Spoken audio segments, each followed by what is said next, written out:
Yung grades mo, hindi pwede bumagsak, pero itong Bluetooth speaker na to, pwede bumagsak. So ayun guys, hindi lang yun eh. Kasi yung mga Bluetooth speaker nyo dyan, hindi pwede mabasa. Pero ito, pwede mabasa.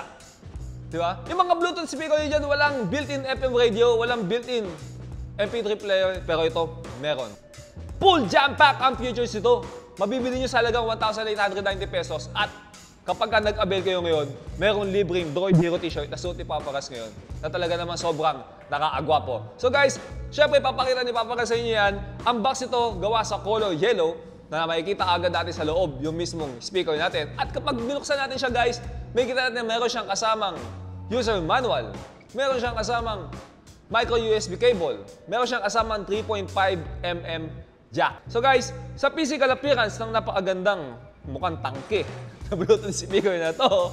So ayun, meron siyang metal mesh sa harapan at makikita agad natin yung emblem mismo ng W King. At may mga tornilyo na Allen wrench dahil syempre naman talagang ginawa nilang sobrang top ng quality nito dahil pwede mo siyang ibagsak. Shockproof kasi ang Bluetooth speaker na to. And then sa ibabaw guys, makikita natin yung mga buttons dyan. Meron siyang power button, diba? Tsaka yung volume rocker, play, pause, at answer button dahil syempre hands-free ang Bluetooth speaker na to. So kapag may tawag sa'yo, pwede mo sagutin gamit itong item na to. Sa likod guys, nakikita ni Paparas na wala siyang emblem. Pero guys, ang alam ko, nagsisilbi itong likod na to bilang isang subwoofer. Yan. Isa-sound test natin mamaya para makita ninyo kung ano yung sinasabi ko.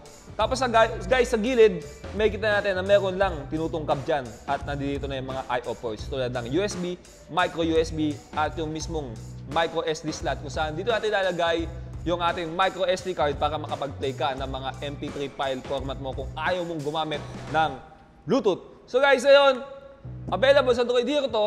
So wala kayo ibang gagawin, napakadali lang umorder sa amin. Mag-PM lang kayo sa aming Facebook page at tawagin ninyo ang aming imaginary friend na si Papa Kiko. Yun, i-type nyo lang sa messenger namin PAPA space QICKO at siya na ang mag-a-assist sa inyo dahil napakabilis talaga ng assistant namin na yan. So ano pang hinihintay nyo guys, no? I-like nyo na rin yung aking Facebook page at meron akong Facebook Paparas, meron akong Instagram Paparas. Kapag guys, pinalo nyo ako, magpapalo back ako. So guys, syempre, i-sound test na natin to para marinig ninyo yung pinaka-actual sounds niya.